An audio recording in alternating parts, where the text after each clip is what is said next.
Bonjour MyCity, je suis Karine Clavière-Badé, j'ai 50 ans, je suis mariée et j'ai un fils de 12 ans. Je suis brevet d'état des métiers de la forme et j'enseigne Pilates et le yoga. Et le diplôme d'état des métiers de la forme certifie une capacité et un savoir-faire en anatomie, en physiologie, en législation et qui sont reconnus par l'État.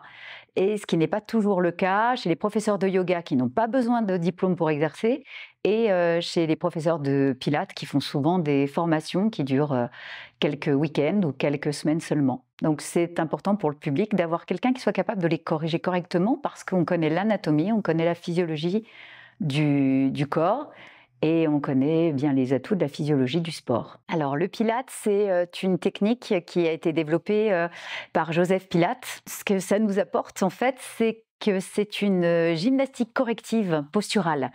Donc c'est un renforcement des muscles profonds de l'abdomen. Ce sont aussi des exercices qui nous permettent de réinvestir la colonne en tant que telle, avec ses propres muscles, apprendre à détendre les muscles du dos. On apprend à bouger en corrélation avec la logique corporelle, mais c'est une activité musculaire qui n'est pas le cas pour le yoga.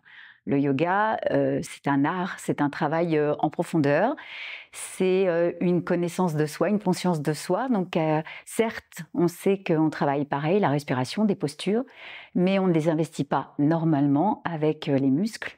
On travaille en fait sur un travail de ressenti, de relâchement, et chaque posture, c'est une économie de l'effort. Et chaque posture nous renseigne sur notre état de tension, sur notre état de stress, notre état d'angoisse, qu'on accepte, qu'on accueille et qu'on transforme. Les bienfaits du yoga sont multiples. Donc, ce qui est intéressant de comprendre, c'est qu'il y a plusieurs écoles de yoga, plus sportives comme le Hatha Yoga, voire l'Ashtanga Yoga qui est très sportif, des yogas de Kundalini, Royal, multiples yogas en fonction des écoles. Mais à chaque yoga, on a un professeur et chaque professeur enseigne avec ce qu'il est. Les bienfaits du yoga dans le yoga que j'enseigne, qui est le yoga du Cachemire, parce que moi j'ai commencé par Hatha Yoga, Ashtanga, j'ai fait tout ça parce que ça se rapprochait du fitness, c'est en lien avec mon diplôme, mais pour moi ça manquait de profondeur, ça manquait de... C'était un peu trop superficiel et tout le travail que nous amène le yoga, c'était cette histoire de conscience corporelle. Ressentir à chaque instant ce que fait le corps, dans quel état on est, comprendre en fait que chaque émotion est hyper importante. Si je ressens de la colère ou si je ressens de l'angoisse, bah, ça fait partie du moment et c'est juste. Si je ressens du bien-être et de la joie, ça fait partie du moment et c'est juste. Je ne dois jamais inventer des émotions, je ne dois pas inventer une souplesse, je dois toujours bouger en fonction de ce que je ressens et de ce que me dit le corps. On apprend vraiment à dialoguer avec le corps dans l'état où il est, sur le moment où on le fait. Et c'est ça qui est extraordinaire. Et on fait toujours en fonction de ce qu'on est. On n'essaie pas de réussir une posture, on essaie de faire la posture qu'on est capable de faire sur le moment. Et c'est parce qu'on respecte son niveau qu'on progresse. Le profil des gens qui viennent en cours, il est très différent à chaque fois. J'ai des gens de 30 à 88 ans qui viennent en cours. C'est vrai que j'ai une majorité de femmes. J'ai quelques hommes et j'ai de plus en plus d'hommes. Je donne aussi des cours à Beaune, je donne des cours au Creusot, mais je donne des cours à Beaune et à Beaune, j'ai un cours spécial hommes. Donc ça, c'est assez intéressant parce que les hommes ont souvent des préjugés sur les cours de yoga et de pilates. Suite à une blessure ou des maux de dos dont ils n'arrivent pas à se débarrasser, ils se rendent compte que c'est la voie sur laquelle en fait il faut travailler pour pouvoir se débarrasser de ces douleurs et de ces tensions et corriger le corps pour aller mieux. Donc j'ai des professeurs, des médecins, des caissières, des vendeuses, de tout. J'ai des patrons de grandes boîtes, j'ai tous les univers et tout le monde se tutoie et ça c'est assez extraordinaire. On fait tomber toutes les barrières de l'âge et de la profession. Quand on a un grand coup de stress, c'est hyper important de se poser et puis d'écouter son état interne. Je ferme les yeux et je me dis alors qu'est-ce que je sens là? Où est-ce que ça chauffe? Où est-ce que ça me pique? Où est-ce que j'ai mal? Est-ce que je sens mon cœur? Est-ce que mes épaules sont contractées? Est-ce que je peux écouter ma respiration? Et j'invente pas une respiration, j'écoute celle qui est là. Et quand je me repose sur le flux de ma respiration, c'est-à-dire que la respiration elle est toujours en lien avec ton état interne. Et quand tu commences à te poser sur ta respiration, tu lui prêtes attention, elle s'apaise, elle se détend, elle devient plus efficace.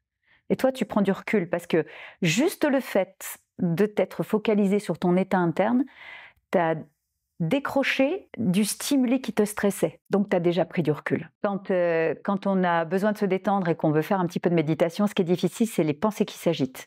Donc, on n'essaie pas de canaliser les pensées. Ce qu'il faut retenir, c'est que quand on a un état de stress et quand on est tendu, les pensées s'agitent. On est assailli par des ruminations. Ce qui nous permet de relâcher tout ça, c'est de revenir à la sensation corporelle. Si on est dans le corps et dans la sensation, le corps s'apaise. Si le corps s'apaise, les pensées s'agitent moins. Et plus le corps s'apaise, plus on détend le corps, on est dans la détente musculaire et dans la respiration, et plus le cerveau se calme.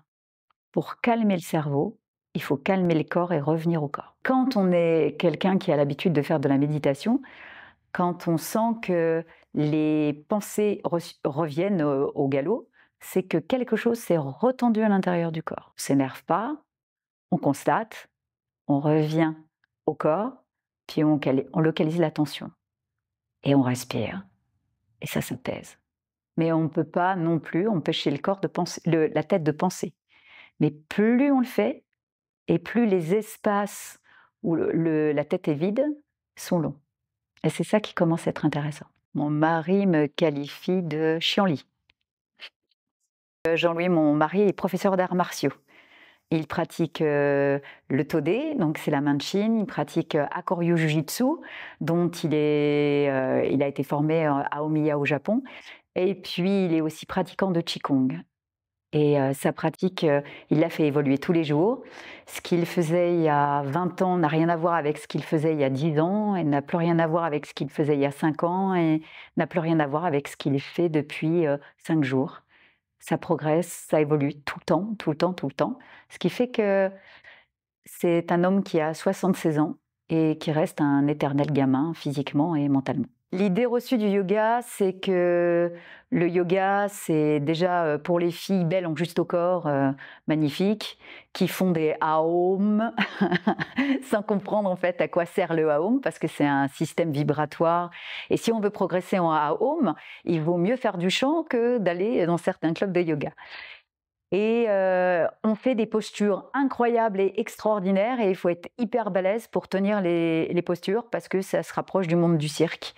Alors qu'en fait, quand on sait faire la base en yoga et qu'on répète la base facile, c'est ça qui nous donne accès aux postures difficiles. C'est exactement comme en Jiu-Jitsu, on travaille la base, la base, la base, la base, la base, et la répétition de la base, explorée de 1000 façons, ça nous permet d'accéder au niveau ultime sans être passé par les niveaux intermédiaires. Parce qu'il faut retravailler toujours la base, la compréhension du corps, le senti, et toujours en lien avec la vérité que donne le corps. Le respect de soi et cette écoute permanente de ce qui est là, ici et maintenant, qui va toujours être différente, toujours. On ne s'assoit jamais comme ça de la même façon, en fait. On n'a jamais le même ressenti. Tu peux t'asseoir 1000 fois. Si tu es bien à l'écoute de ce qui se passe, tu n'es jamais assis pareil. Et ça progresse tout le temps. Par rapport à mon vivier d'élèves, j'ai l'impression que c'est toutes des célébrités. Chaque personne est une encyclopédie. Ils m'apprennent énormément. Et pour moi, ce sont mes célébrités. J'en ai plein des souvenirs marquants. J'ai eu un jour un petit garçon de 4 ans qui est venu faire un cours avec un ballon, un petit ballon paille. Et en fait, il a tout fait du début à la fin en s'appliquant extraordinairement. Donc ça, c'était trop chouette, trop mignon. Et sinon, en fait, j'ai eu de tout. Et un jour, juste comme on travaille beaucoup ce qu'on appelle Muladhara, où on travaille beaucoup sur le périnée, un jour, je dis pour bien investir le périnée, on peut essayer de serrer son anus. Et j'ai une fille qui m'a appelée en me disant hey, « viens voir, c'est quoi l'anus ?» Donc, je lui dis bah, « du cul. » Voilà. Le Creusot, en fait, on a une chance inouïe, c'est qu'on a toujours la nature à portée de main. On a 1000 coins dans tous les quartiers, parce que c'est une ville de quartier, où on peut méditer tranquillement, parce qu'il y a toujours un coin de nature à portée. Ne serait-ce que le parc de la Verrie couvre tellement d'espace que si on est au centre-ville, on n'est pas loin du parc. Et même au centre-ville, il y a encore des mini-parcs. Vers la gare, il y a un mini-parc où on peut méditer. L'espace juste en face du parc de la Verrie, aussi en face du château de la Verrie, en contrebas, là, c'est assez sympa pour aller méditer. Donc, le Creusot, c'est une ville nature. Donc on a que de ça, des coins de respiration. Le magasin que j'aimerais voir au Creusot, je dirais un magasin supplémentaire de vêtements parce qu'on a des magasins qui ont disparu, on a une quincaillerie qui était formidable qui a disparu, on a plein ciel qui a disparu, ça c'est quelque chose qui nous manque. Et on a peut-être pas trop au Creusot un bar à vin, un vrai bar à vin. On n'a pas ça. Moi qui travaille à Beaune aussi, j'ai une salle à Beaune. Il y a plein de bars à vin partout. Ici, on n'a pas vraiment de bar à vin. Ce que j'aime le moins au Creusot, c'est que, alors déjà, je trouve que les Creusotins n'aiment pas vraiment leur ville. Et je trouve ça dommage parce que, et je pense que MyCity va vraiment aider à reconnaître les valeurs de notre ville. Ce qui est intéressant dans la construction, c'est ce que je disais tout à l'heure, on a beaucoup de magasins, on a beaucoup de commerçants, on a beaucoup de choses, mais on ne se rend pas compte de toutes ces choses parce qu'on n'a pas de centre. Et la ville souffre exactement de ce dont souffrent les gens qui viennent en cours. C'est-à-dire que sans centre, on est désharmonisé. Et quand on vient en cours avec moi ou avec le Karaté Club Creusotin, on vient travailler sur le recentrage pour réharmoniser. Et si on avait un centre, on pourrait se poser, on pourrait échanger, on pourrait se rencontrer, on pourrait marcher dans la rue et puis profiter en fait de tout ce que nous offre la ville. Sauf que là, on est obligé de prendre la voiture pour aller à tel endroit, la voiture pour aller à tel endroit, la voiture pour aller à tel endroit. Si on fait le trajet en vélo, il faut absolument un vélo électrique parce que sinon, c'est pas viable. Et les gens préfèrent finalement prendre leur voiture et aller consommer ailleurs. Ceux qui peuvent consommer, consomment ailleurs. Et il reste que ceux qui ne peuvent pas consommer parce qu'ils ne sont pas capables de prendre la voiture. Bon, en fait, tout est excentré. La ville, elle est éclatée, il n'y a pas de centre. Ah, par contre, il y a un truc que j'adore dans la ville, le niveau culturel.